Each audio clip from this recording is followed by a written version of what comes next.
Can you hear me now?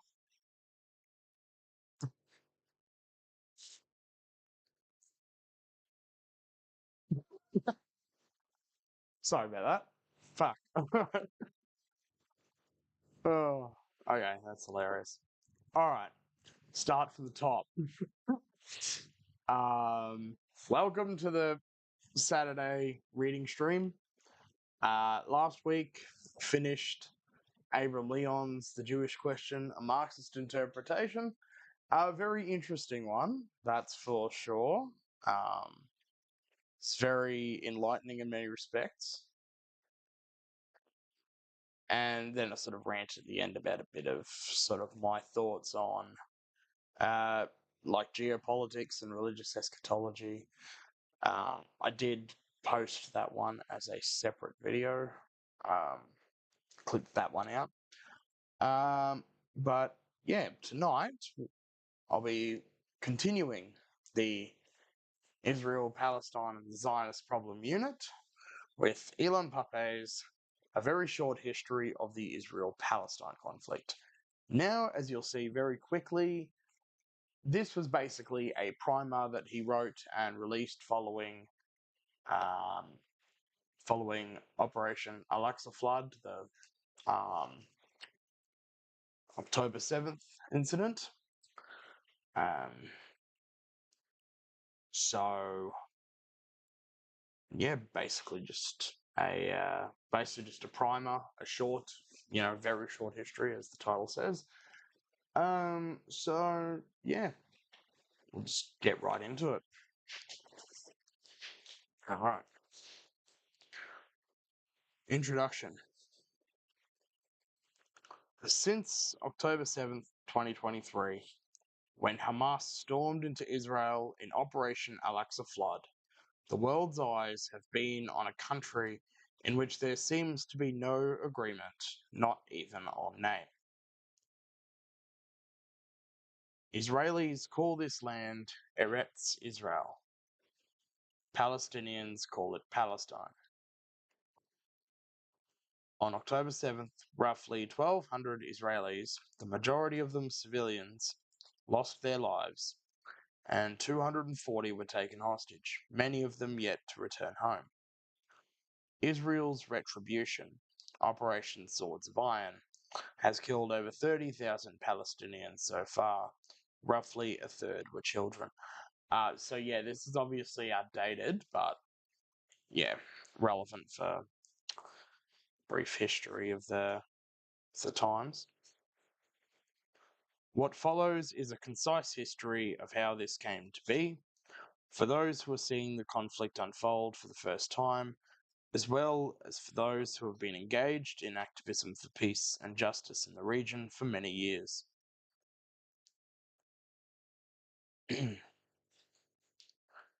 The conflict didn't start on October 7th.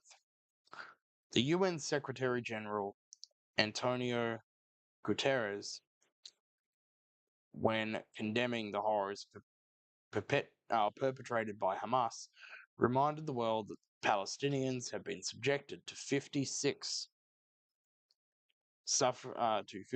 years of suffocating occupation following Israel's victory in the Six-Day War in 1967.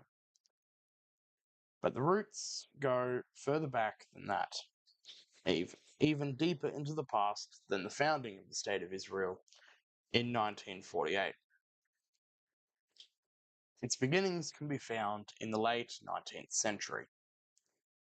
The history, like everything else, has become disputed, obscured by powerful political interests and polarization on both sides. But I am a historian, and to provide context is not the same as making excuses. Starting from when the first Jewish settlers arrived in historical Palestine to our present day, I want to shed light on the major events, personalities, and processes to explain why this conflict has become so intractable. I make no claims to being comprehensive. There is a vast literature spanning decades for those invested in delving deeper into the issue, which is stuff that we'll, of course, get to eventually. but I believe anyone who stands against oppression and injustice can understand the fundamentals of what we now know as the Israel-Palestine conflict. This book is my attempt to make it legible. Alright.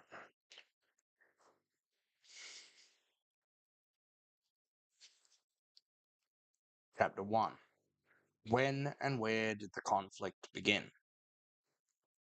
The short answer is in the late 19th century, back when Palestine was once more under Ottoman rule, as it had been since 1516, excepting some brief interregnums. It is estimated that by the end of the 19th century, around 500,000 people lived there, within 3 districts of the Ottoman Empire: Nablus, Acre, and Jerusalem. The 3 districts stretched more or less over the area that today is Israel and the occupied territories. About 70% of the people were Muslims, while there were sizable Christian and Jewish minorities. Travelers and diplomats around the world marked the land on their maps as Palestine and described its people as the Arabs of Palestine. Its inhabitants spoke in their own Arabic dialect and had their own customs, including richly embroidered clothing, denoting village and tribal affiliation. But Palestine was changing, like the rest of the world, between the 1830s and the end of that century. The 19th century was the age of nationalism, and Palestine was not immune. Its urban cities, like those in Damascus, Damietta, or Beirut, revived their interest in Arabic literature and culture, forming a national identity from shared language. Intellectuals advocated for a new pan-Arab unification project, stretching from Morocco to Iraq and from Syria to Yemen and the Sudan. Nascent pan-Arab sentiment gained popularity after the rise of the Young Ottomans, a reform movement that sought to impose a Turkish national identity upon the entire empire, 2/3 of which was Arab. The 1876 Ottoman Constitution, a victory for the Young Ottomans, declared Turkish to be the only official state language. Arab subjects, including Palestinians, rightly bristled at this attempt at cultural colonization. These trends would only intensify when the Young Ottomans' ideological successors, the Young Turks, took power in 1908. The birth of a modern Palestinian identity coincided with a vibrant cultural renaissance, with pioneering writers, poets, and journalists taking the lead, such as Ruhi al-Khalidi and Najib Nasser, to mention but 2 of them. In those days, it used to be said that the good books were written in Cairo, printed in Beirut, and read in Jaffa. Palestine has never been separate from the Arab world. It is an integral part of it. It has also clearly never been a land without a people, as Zionists took to saying, ripe for the taking. Alongside this cultural transformation, the Ottoman Empire, in its dying days, modernized the country. In Jerusalem and Nablus, new local governments were established, with reformist administrations. In the early 20th century, plans were proposed and agreements were signed to build tram lines, provide electric lighting, and repair old sewage systems. Provincial towns in this vision would become modern cities. However, the outbreak of the First World War meant that many of these grand ambitions remained on paper only. At the same time as Palestine stood on the cusp of a new era, Zionism appeared in Palestine. Zionism came as a foreign import. In the 16th century, it got its start as an evangelical Christian project in Europe. A significant number of Protestant Christians believed that the return of Jewish people to Zion would fulfill God's promises to the Jews in the Old Testament. This would be a harbinger of the second coming of Christ, marking the beginning of the end of the world, a process many evangelicals wanted to speed up.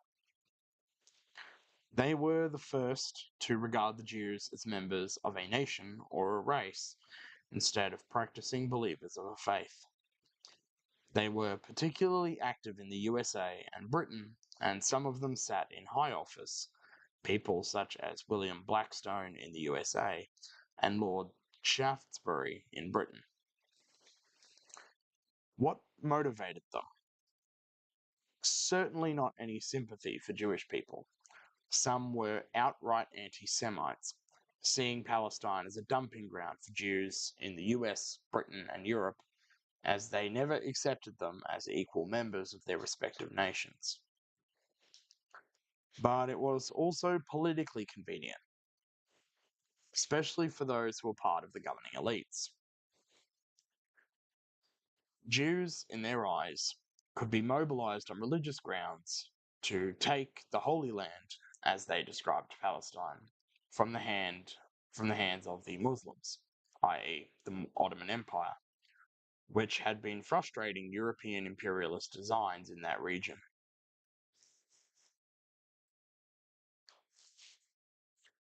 Jewish intellectuals and activists took some inspiration from this movement, regardless of the cynicism of its motives.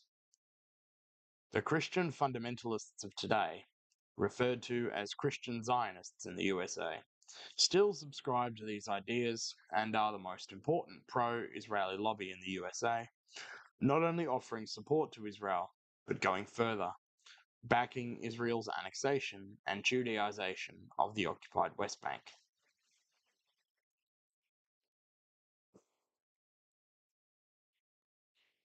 However, we should be careful to differentiate Christian Zionism from Jewish Zionism. Jewish Zionism was driven by two impulses. It was firstly a response to the rise of violent anti-Semitism in Eastern and Central Europe, up to and including pogroms costing hundreds of lives. Europe has always had a problem with anti-Semitism. For centuries, Christians condemned Jews as the killers of Christ and added on various atrocities on top, such as the infamous blood libel. By the late 19th century, the fervour of modern nationalism led to the portrayal of Jews as a separate nation within a nation, intolerable and not to be trusted. But Zionism was not the instinctive answer to surging anti-Semitism at the time. In fact, it was not even popular at first. Suggesting a group who have spent centuries in Europe transplant themselves en masse to a hot, dry land several thousand miles away with a language they don't speak is quite a hard sell. Thousands of Jewish workers organized themselves into socialist movements, believing revolution and the overthrow of the capitalist system would put an end to their oppression as Jews. Other Jews, undoubtedly thinking of the arbitrary brutality of the Tsar of the Russian Empire, held the view that building strong liberal democracies would offer opportunities for Jews to become full and equal citizens, thereby solving the Jewish question. The Holocaust shattered faith in these visions. After the death of over 6 million Jews, and years where concentration camp survivors languished in displaced persons camps, with no European country willing to take them in, safety in formerly Nazi-occupied Europe no longer seemed possible. Only then did Zionism as a movement win genuine, widespread support across the Jewish world. The second impulse was nationalism. At the turn of the century, many groupings in Europe under the yoke of large, unwieldy empires like that of Russia and Austro-Hungary, began to organize themselves as national movements, fighting for the restoration of lost rights. And so there were demands for national cultural autonomy from Poland, Ukraine, Czechia, Serbia, and many more ethno-linguistic collectives. Jewish intellectuals saw the national framework as a means of modernizing Jewish identity, to bring it bang up to date, so to speak. It meant reviving the ancient Hebrew language and rereading the religious texts of Judaism as political ones, the most important of these being the Old Testament. Unlike Orthodox Jews, the secular Zionists, like evangelical Christians, began to interpret the Old Testament as a historical document that showed that Palestine belonged to the Jewish people. Orthodox Jews regarded the Old Testament as a religious and moral tract compelling them to obey God's laws for humanity. After a particularly vicious wave of pogroms in 1881 across the southwest of the Russian Empire, a group of young Jews made plans to settle in Palestine, hoping their zeal and purpose would inspire others to follow their example. They arrived in Palestine in 1882. They were able to buy land in Palestine with money provided by Jewish philanthropists and businessmen, such as the Rothschilds. The land they bought was mostly owned by absentee landlords, that is, rich people who lived outside of Palestine, who had purchased land from the Ottoman state after reforms in Ottoman land law in the mid-19th century. Before these reforms, individuals generally couldn't own land as private property in the Ottoman Empire. It was leased by the empire to landlords or farmers who built their villages on it. Many of these villages had been there for centuries. In Palestine, some of these villages even predated the existence of the empire.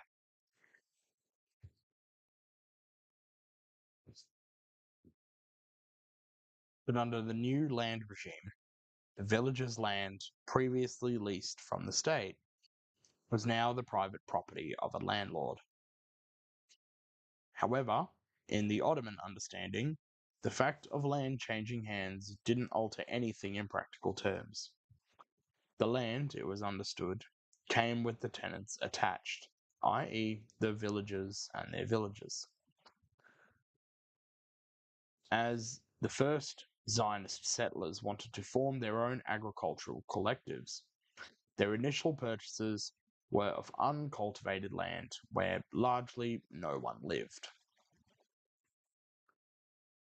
This would change when British rule commenced after the collapse of the Ottoman Empire at the end of the First World War, as we will see later. The Zionist movement appealed to the British rulers of Mandatory Palestine to disregard the Ottoman custom. They demanded that the British recognize that land ownership meant they had the right to evict Palestinian villages. The first Zionist settlers, landing in Jaffa in the summer of 1882, had no idea about farming.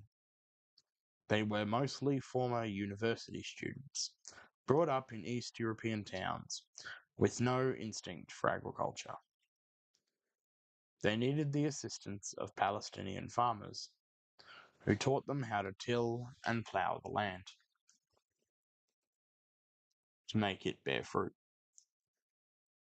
Even then, the leader of that first group, Israel-Palestine, never adjusted to farming work and spent his life as an itinerant teacher. These Palestinian farmers no doubt thought they were saving clueless young idealists from almost certain starvation, and probably had no inkling of how the Zionist project perceived them.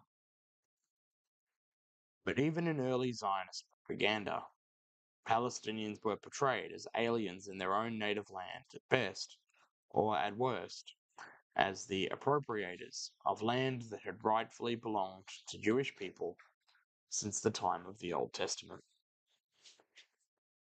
Even at this stage, Zionist thinkers did not simply see the movement towards Palestine as a desperate escape from anti Semitism in Europe.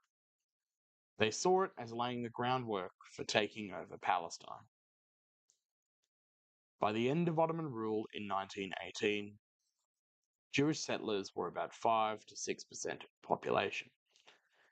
They were still a minority, but an organized one. Concurrent with developments in Palestine, Zionists in Europe began to propagandize for a Jewish homeland in the corridors of power, essentially doing government diplomacy. These efforts were spearheaded by Theodor Herzl, an Austrian Jew, a journalist and a playwright who has gone down in history as one of the founding fathers and driving forces of the modern Zionist project. He sought to consolidate a clearer political structure as a means to achieve Zionist aims. For that purpose, he convened the first Zionist Congress in Basel in 1897, which adopted a program of establishing a home in Palestine for the Jewish people.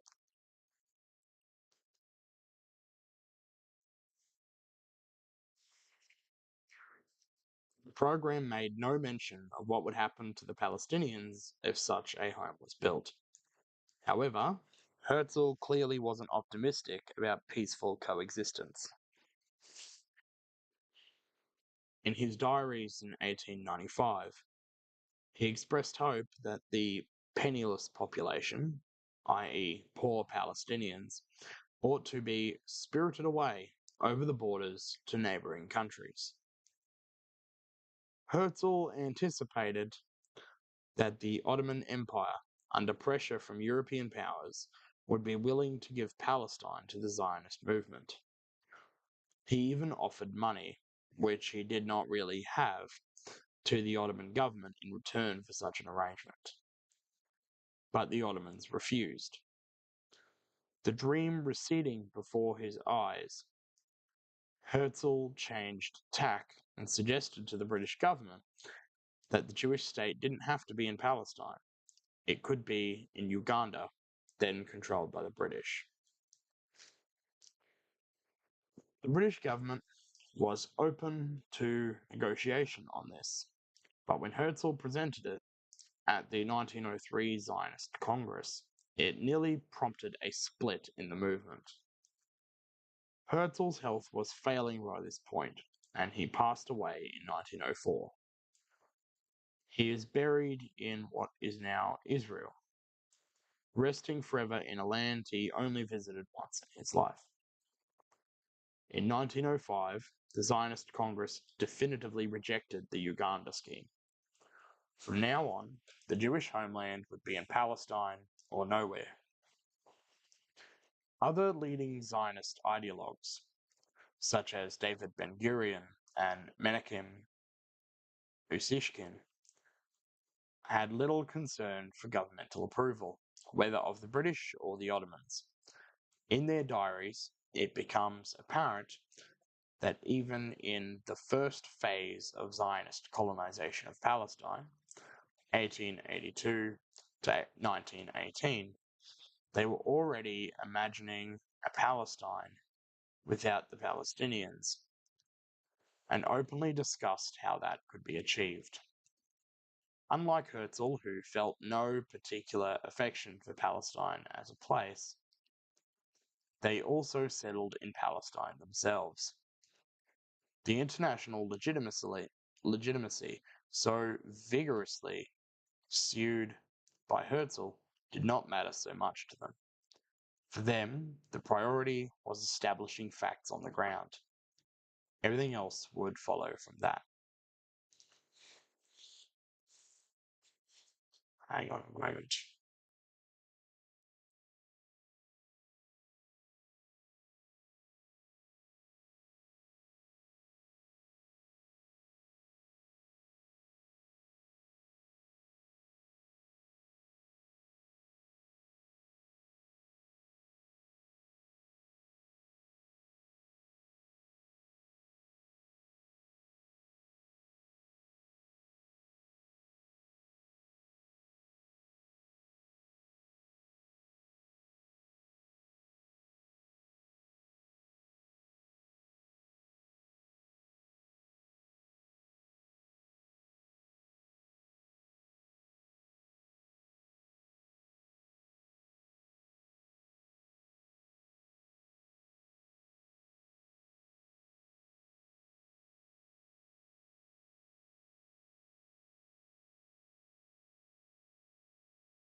Okay. Yeah, let's keep going. Just had to sort out stuff real quick.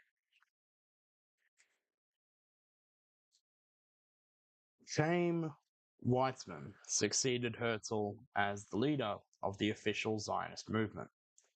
He was a Russian emigre to Manchester, England. When he took over the leadership of the movement, he understood that his role was to build a strong pro-Zionist lobby both in Britain and in the USA. A lobby was needed because no matter how many times propagandists insisted Palestine was empty, it evidently wasn't. He needed to build a lobbying force that could persuade Britain to disregard the aspirations of native Palestinians and assist in establishing a Jewish state there.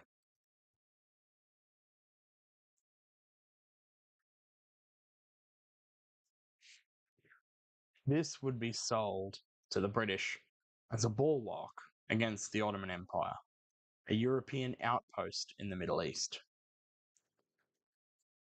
The outbreak of the First World War made this task a lot more difficult. Britain's main ally in the Arab world was the Hashemite dynasty. The Hashemites ruled the two holiest places in Islam, Medina and Mecca. In 1916, they were persuaded to revolt against the Ottoman Empire, then fighting alongside Germany and the Austro-Hungarian Empire, on the promise by Britain that the Arab territories under Ottoman rule would be given to them as representatives of the pan-Arab national movement. These territories included Palestine.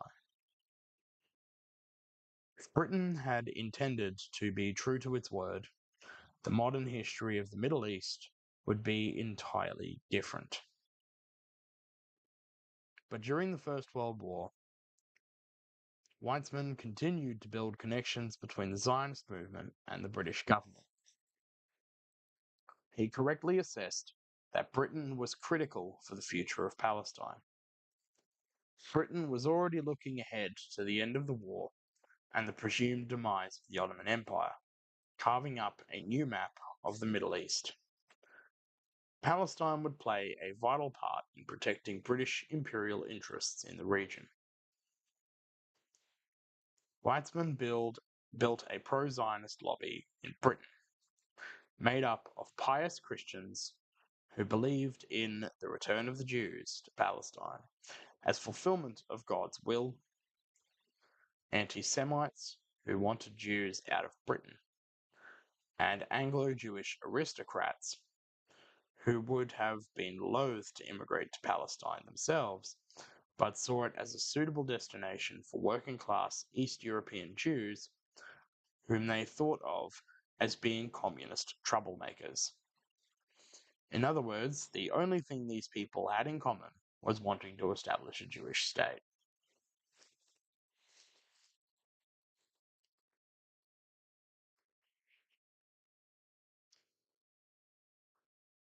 It took 2 years, between 1915 and 1917, for the Zionist lobby to persuade the British government that a Jewish Palestine would be a strategic asset for the empire. What tipped the scales for Britain was the realization that Palestine could be critical in defending the Suez Canal in Egypt. A friendly governmental regime there was hence vital. So the imperialists wanted Palestine for strategic reasons. Christian evangelicals wanted it to help bring about the end times, and the Jewish leadership wanted it as a safe haven for the Jews of Russia, as well as a means of forcefully modernizing Judaism.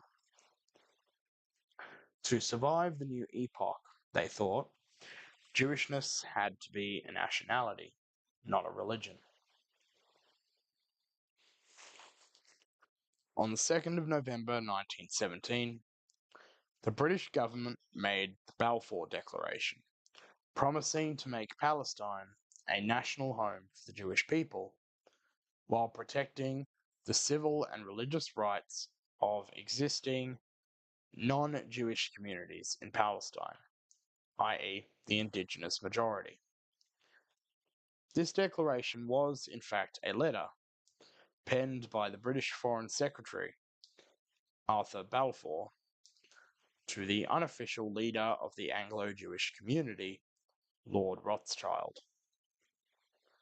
Arthur Balfour did not make this promise out of any concern for Jewish people's welfare. As Prime Minister in 1905, he in fact pushed for the 1905 Aliens Act, immigration restrictions designed to prevent East European Jews from arriving in Britain. Diverting Jews fleeing persecution to Palestine, a land he was equally unconcerned about, seemed to be the ideal solution. Britain, alongside France and the US, emerged as the victor of the First World War. This alliance could now carve up the territories of the fallen Ottoman Empire as they pleased. To give this a veneer of international legitimacy, the victors founded the League of Nations, in principle, an international organization committed to maintaining peace across the world. Here the mandatory system was devised, in which the League of Nations granted a member state a mandate to govern a former colony or an area that previously belonged to the defeated empire. This was intended as a compromise between Britain and France, who saw their triumphs as a chance to expand their empires, and the US, whose president, Woodrow Wilson, had declared himself in favor of the other nationalities in the Ottoman Empire, having an absolutely unmolested opportunity of autonomous development. In theory, the mandated territories of the former Ottoman Empire were only meant to benefit from Allied administration until they could stand alone, and they were recognized as on their way to full independence. Iraq, for instance, became independent by 1932. Lebanon followed in 1943, and Syria was granted independence by 1946. Only Palestine was the odd one out, a direct consequence of Britain's old promise in the Balfour Declaration. By the end of 1918, Britain had completed its occupation of historical Palestine, what we now know as Israel, the West Bank and the Gaza Strip. Palestine was now under British military rule. In 1922, the League of Nations granted Palestine official status as a British mandate, although Britain had been de facto governing it as a mandate for 2 years.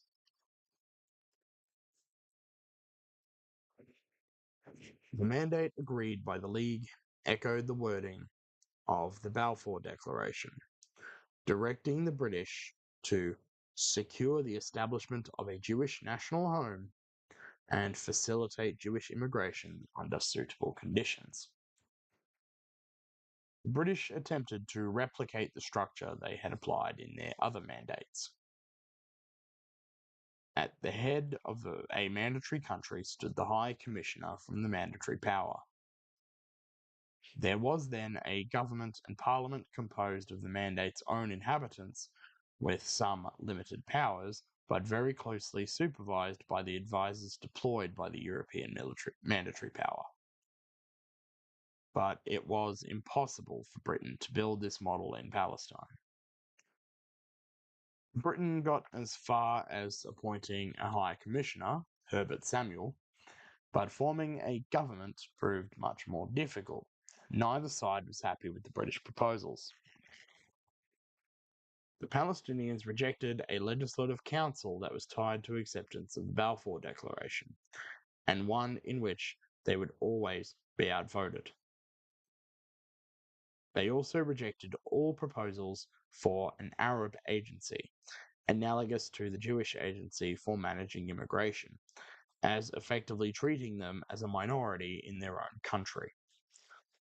And so, After agreement could not be reached, all powers, both executive and legislative, would be the realm of the High Commissioner and his office. At the start of the British Mandate, Jews constituted roughly 11% of the population. But they had been promised Palestine as their future home by the League of Nations and in the Constitution for Palestine drafted by the British.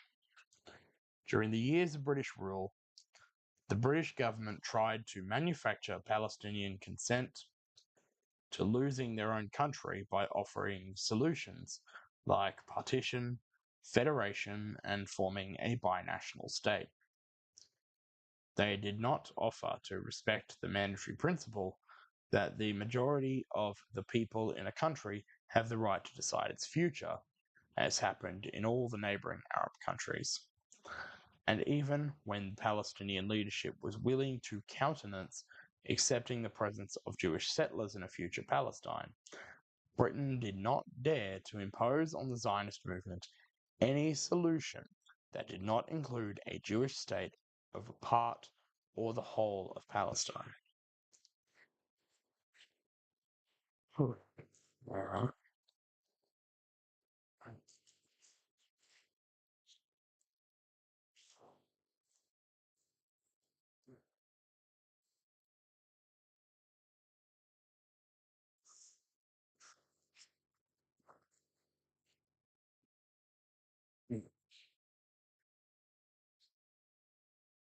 Chapter 2: The Quiet Years, 1918 to 26.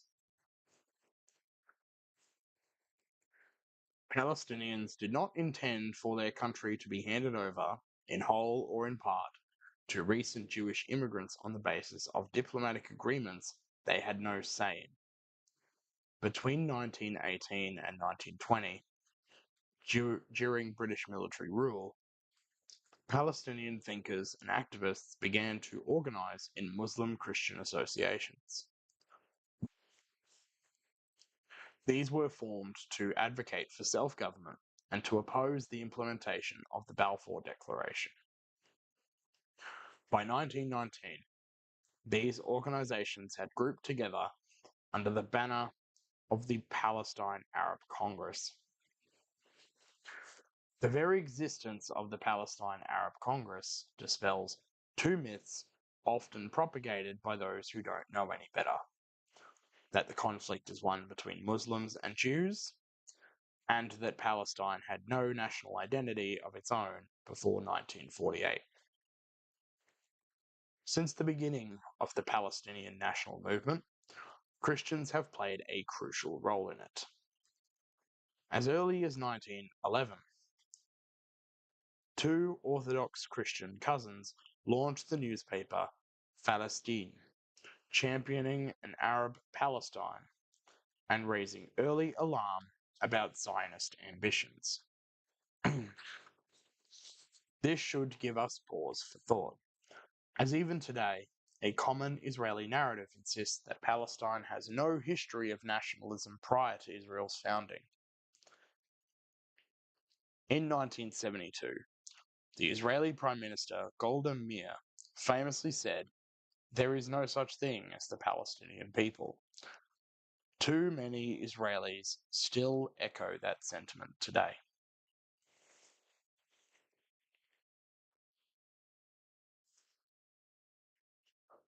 The years 1918 to 20 also saw the birth of a new Palestinian civil society, including political organizations, youth clubs, and Arab newspapers.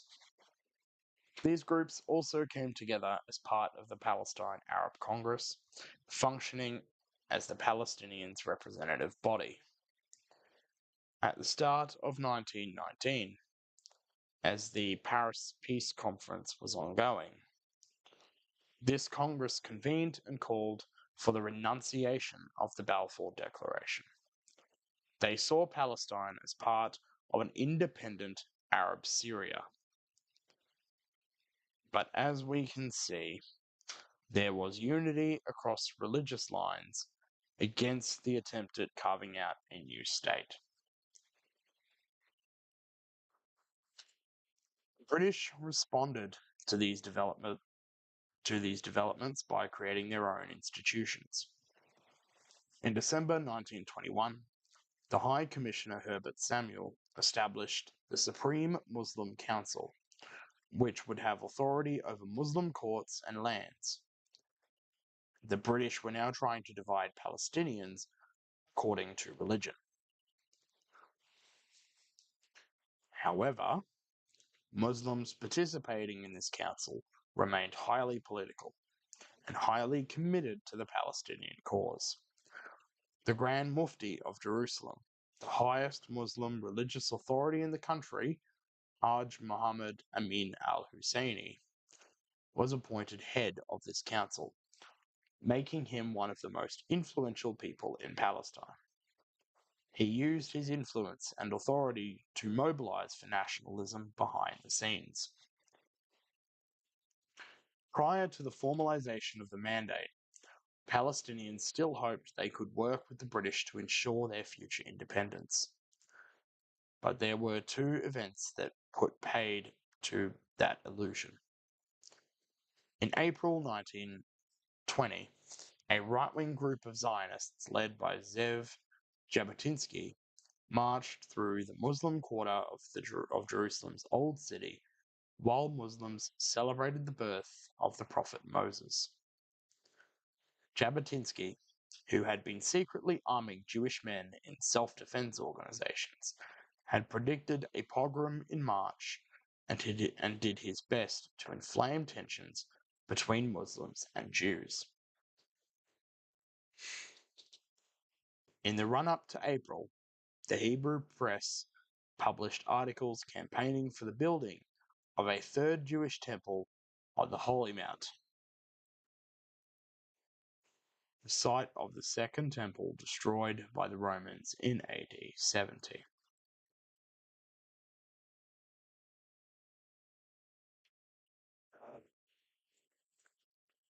This would mean demolishing the Haram al-Sharif compound, the third holiest site in Islam, from where the Prophet Muhammad is believed to have ascended into heaven.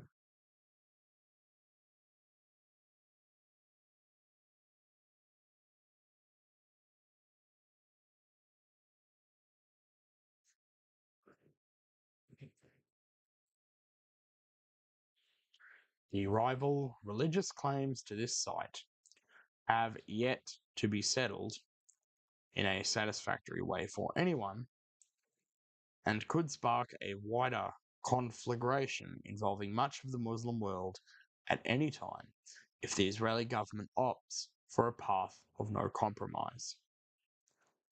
A few years ago, this may have seemed baseless fear-mongering. But since November 2022, the Israeli government has included two political parties that are committed to building the third temple on the Holy Mount. The danger of an all-out conflict is now much closer than we'd like it to be.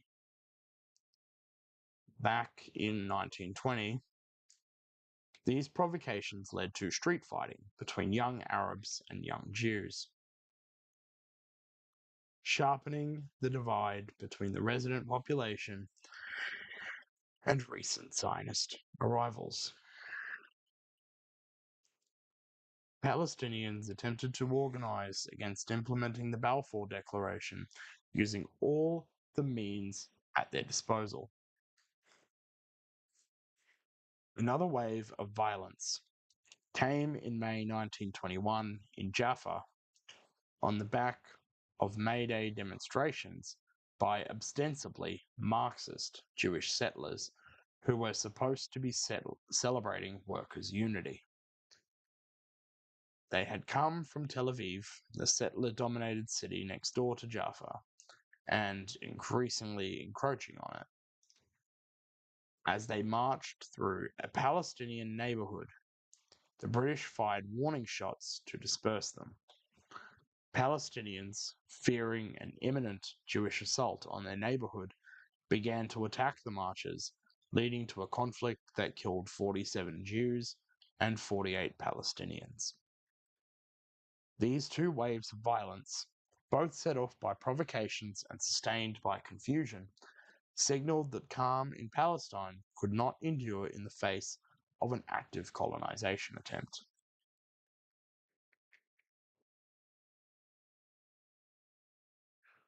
Nonetheless, up until 1929, there was relative peace in Mandatory Palestine.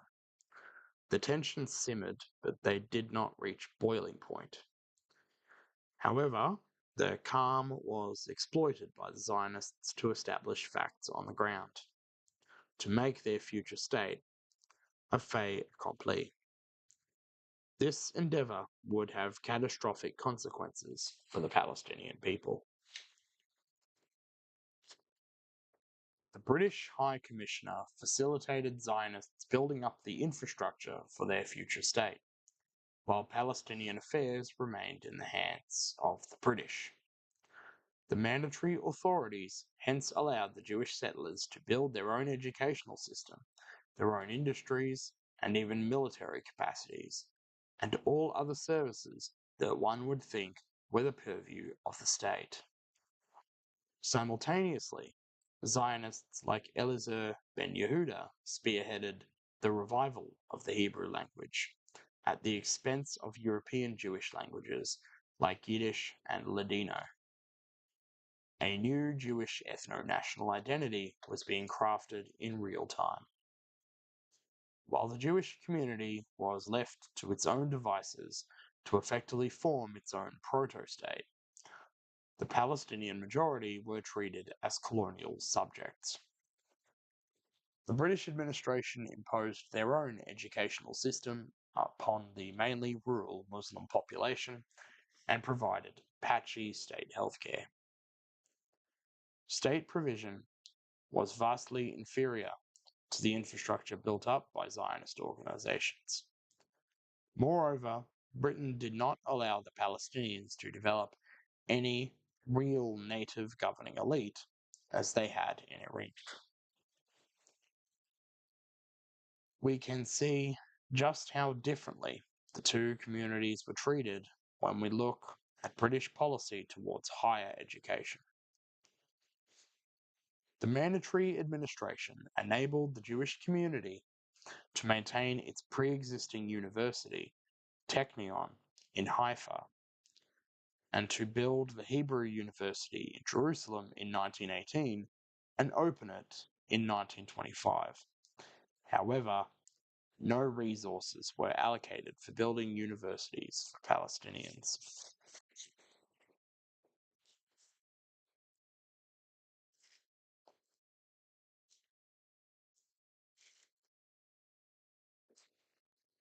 In fact, during the mandate period, there was only one government facility for training teachers in all of Palestine, the Men's Teacher Training College, which would become the Arab College in Jerusalem.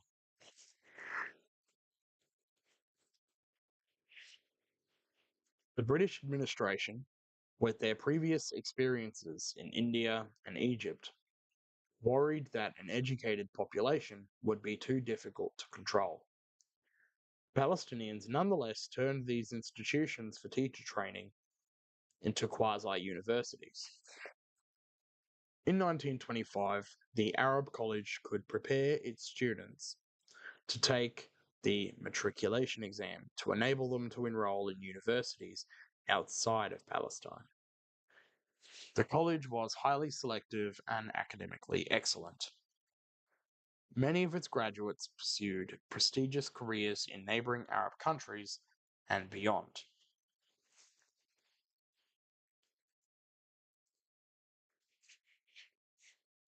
Had it not been for the catastrophe of 1948 and the violent suppression of the vision for Palestinian statehood, these figures would have almost certainly been Palestine's future governing elite.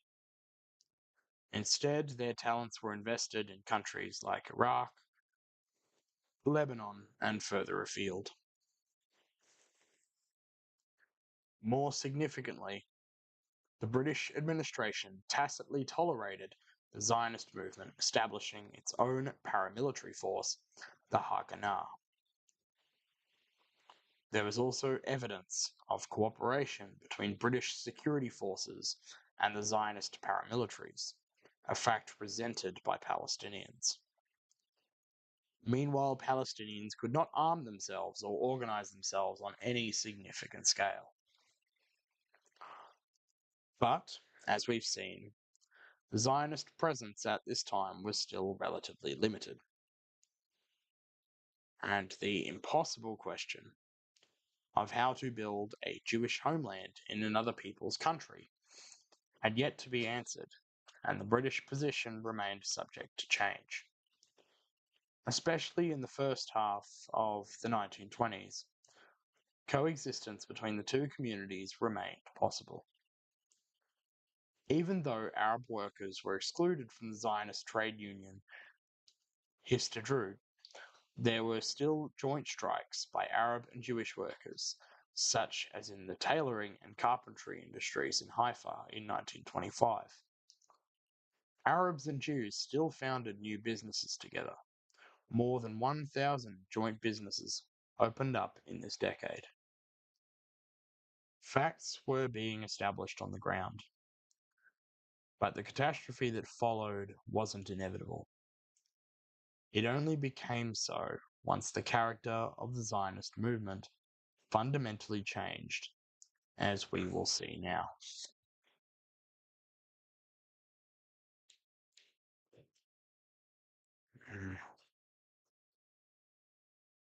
Chapter 3, and then I'll finish there. Chapter 3. Why did the Zionist movement begin ethnic cleansing?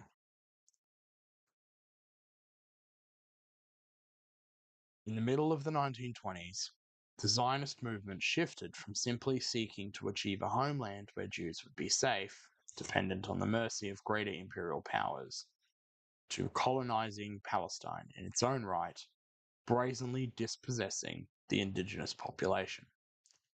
And moreover, it began to see this dispossession as necessary for obtaining that homeland.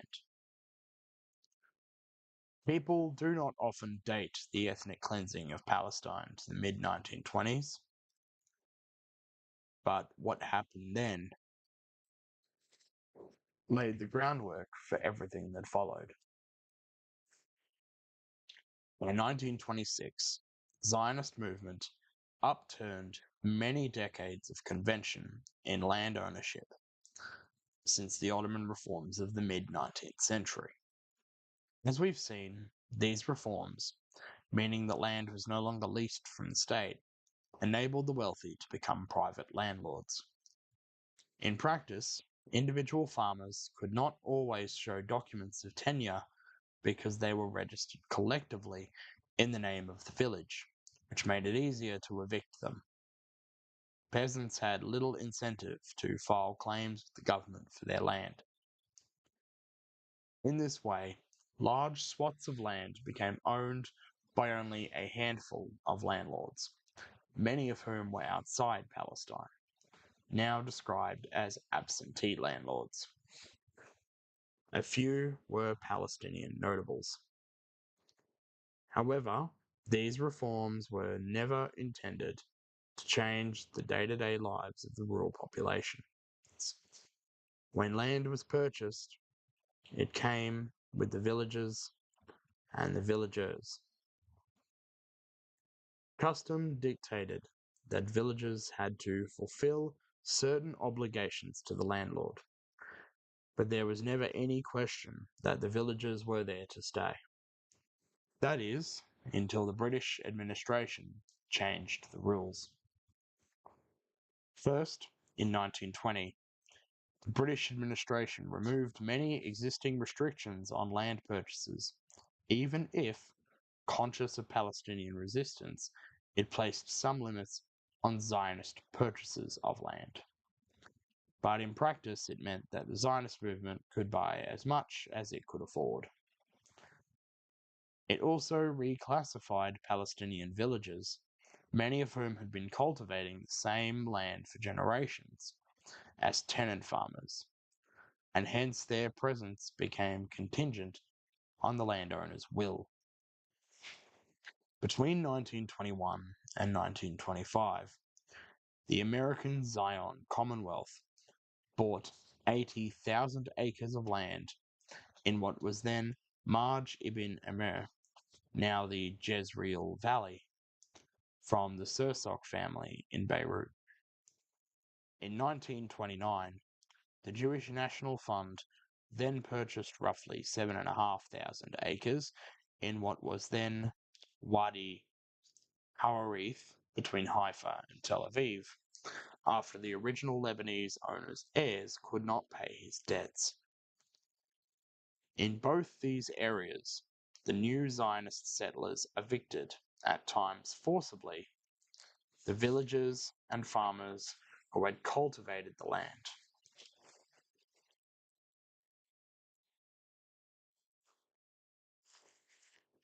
Driven by the ideal of Jews working on the land for themselves, Zionists sought, and were granted, eviction orders by the British authorities. And so the ethnic cleansing of Palestine began. It continues to this day. The way Zionist settlements now expanded through the expulsion of local inhabitants indicates a change in the character of Zionism. What began as a movement to save Jews and modernize Judaism by transforming it into a national identity, among others, was now clearly a settler colonial project, dependent on the subordination of another people. Let me explain what I mean by settler colonialism. In classical colonialism, the colonies are ruled from the metropoles, as Britain ruled in India, or Portugal conducted itself in its African colonies. The aim is to turn the native population into loyal colonial subjects. The colonizers never aim to become the dominant majority population in the colony. In settler colonialism, the colonizer aims to wholly replace native society with the society of the colonizer. Settlers are frequently outcasts in their own metropoles. North America, after all, was colonized by people fleeing religious persecution in Europe.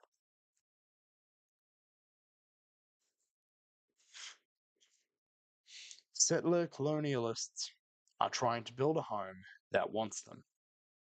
They are a useful way for imperial powers to expand their own spheres of influence, becoming friendly regimes in distant lands. The trouble is that the lands are never empty.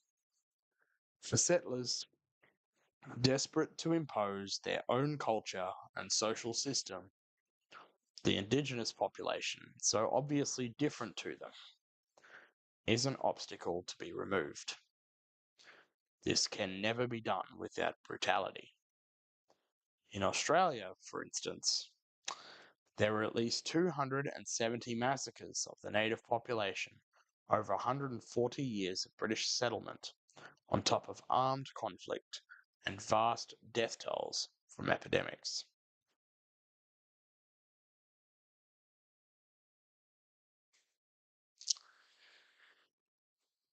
The process is not simply one of brute force, however. Settlers erase the history of native societies, dating it from when they themselves first arrived. Old customs vanish, and native food is appropriated as the settlers' own. Put simply, the land is not empty, and so the settlers empty it. The late, great Australian scholar of settler colonialism, Patrick Wolfe, described the settlers' attitude towards the native as the logic of elimination. He argued that as long as elimination is not total, the settler colonial project will endeavour to complete it. In other words, as long as Israel maintains a settler colonial ethos. It will never peacefully coexist with Palestinians. These actions do not come out of nowhere. Before these acts of ethnic cleansing and genocide, and during them, settlers build an ideological justification. They create a consensus. They write about their intentions, sometimes directly and sometimes much more obliquely. We can see this in seemingly innocuous mediums like painting. Early Zionist painters depicted the landscape of their future home without any Palestinian villages in it. The villages marred the fantasy, and so they had to go. How did Zionists justify their attitude to the native population? Like other settler colonialists, they depended on dehumanizing the native population, who were portrayed as savages, or primitive. A particularly potent trope in Palestine was that of nomads, people without any attachment to the land. This was in spite of many villages having existed for thousands of years. Simultaneously, settlers claimed to be driven by more noble purposes, i.e., bringing the benefits of modernization and civilization to a backward place. But settler colonialists differ from classical colonialists in a crucial respect here. Classical colonialists saw themselves as bringing modernity to the savages. Settler colonialists saw themselves as modernizing the land, not the people. The people were inconveniences to be brushed aside for access to the land. Even today, many Israelis repeat the myth that Palestine was essentially one vast desert until Zionists arrived and made the desert bloom. No less a figure than Ursula von der Leyen, President of the European Commission, repeated this old cliche in her message to Israel, congratulating it on its 75th anniversary. As we have seen, Palestine was in no way a desert, nor were its peoples nomadic, nor were they primitive.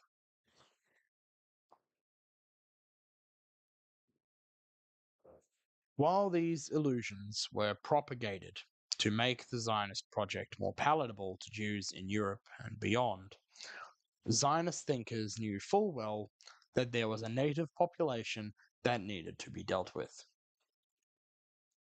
Well before the 1920s, we can find Zionist leaders deliberating about how the Palestinian population could be moved.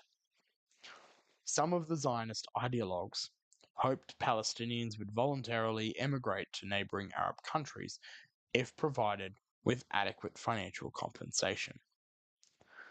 But if not, forced transfer remained on the table. Zionist leaders and activists developed these lines of thought from the mid-1920s up until 1948, when the time came to put them into action. Now previously vague ideas were translated into a master plan that would result in the ethnic cleansing of half of Palestine's Arab population. The massive land purchases in the 1920s and the ethnic cleansing operations that came with them helped bring an end to the quiet years. As the decade drew to a close, a far more fraught relationship between Jewish settlers and Palestinians would emerge, with violent clashes becoming more and more frequent in the 1930s. Both sides also clashed with the British authorities, who they saw as failing to protect them. The signs of a disaster in the making were already evident as newly landless Palestinians, evicted from the farms they had made fruitful, were forced to move to the towns. These Palestinians were victims of nominally socialist Zionist groups, known as Hebrew Labor, who believed Jews could only modernize themselves through engagement in productive labor. Hence, they wanted agricultural work to become the preserve of Jews alone. Even Jewish employers of Palestinian rural laborers resisted this policy, as it amounted to letting experienced hands go in favor of settlers who may well have never worked on a real farm before. But landowners with this attitude were attacked and shamed publicly until they gave in. And so Palestinians, impoverished and dispossessed, sought work in towns. In 1929, tensions would erupt catastrophically.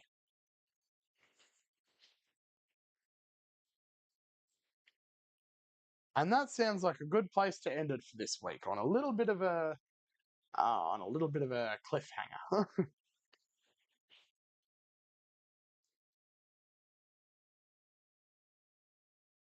So that will be it for tonight's Saturday reading stream. We'll get back into it.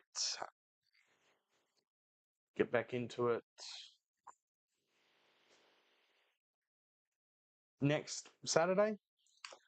Of course, for the Tuesday reading stream, I will be finishing up Vladimir Lenin's Imperialism, the Highest Stage of Capitalism.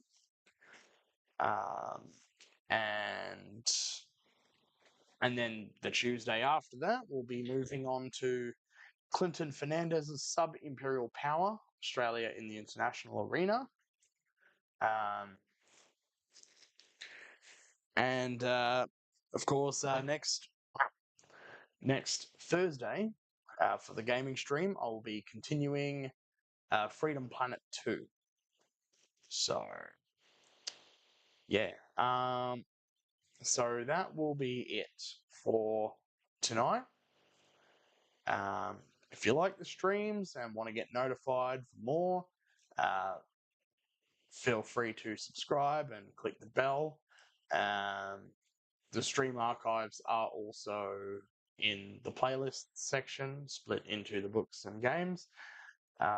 So yeah, but that'll be it for tonight, and I'll see you guys next time.